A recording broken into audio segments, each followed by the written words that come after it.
আসসালামু আলাইকুম। আমরা হয়তো অনেকে মনে করি আমাদের দেশে মানুষের অভাব কেন? আসলে আমাদের দেশে মানুষের কোনো অভাব নাই, কিন্তু মানুষত্বের অভাব। আমাদের দেশে পাগলের কোনো অভাব নাই, কিন্তু প্রকৃত পাগলের অভাব। আমাদের দেশে ভিক্ষুকের কোনো অভাব নাই, কিন্তু প্রকৃত ভিক্ষুকের অভাব। আমাদের দেশে জুলুমের কোনো অভাব নাই, কিন্তু প্রকৃত জুলুমদার খুব কম পাবেন।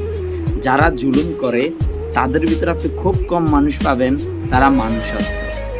একজন গরুকে দুনিয়াতে আসতে গরু হওয়া লাগে না, সে এমনিতেই গরু হয়ে আসে। একজন গরু যখন দুনিয়াতে আসে সে গরু হওয়া লাগে না, কারণ সে গরু হয়ে দুনিয়াতে আসে। আর একজন মানুষ দুনিয়াতে আসার পরে তাকে মানুষ বানানো লাগে, কারণ সে জানে না সে কি, তাকে শিখানো লাগে।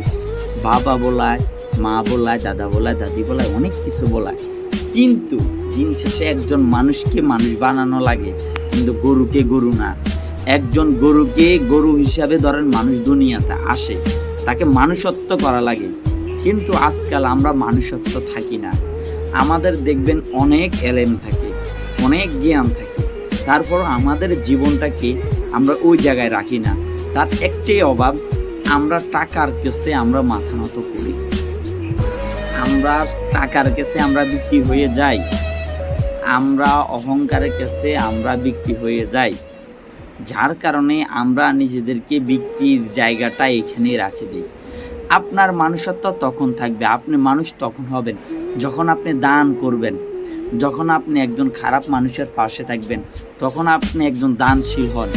আমাদের সমাজটা আজকে কীরকম আমি আপনাকে বলি, যে দুর্নীতিবাজ, যে দুর্নীতির সাথে জড়িত, যে চাঁদাবাজির সাথে জড়িত, যে সুদের সাথে জড়িত, সে সমাজের মসজিদের সভাপতি।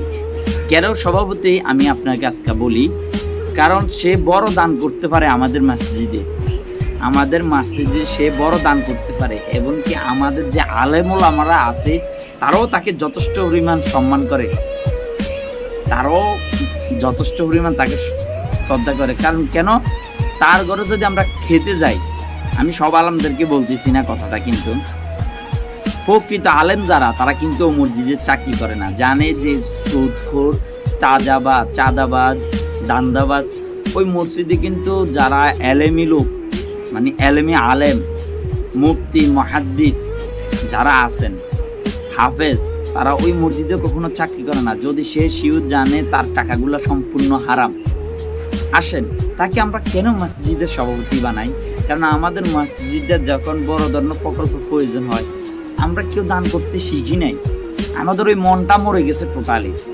আমরা 50 টাকা বেতন যে আর একজন হুজুরকে দিব, আমাদের এই মনটা নাই, সম্পূর্ণ আমাদের এই মনটা নষ্ট হয়ে গেছে, যার কারণে ওই বাটপার, সিটার, চাঁদাবাজ, অহংকারী লোকটাকে আমরা মসজিদের সভাপতি বানাতে বাধ্য হই।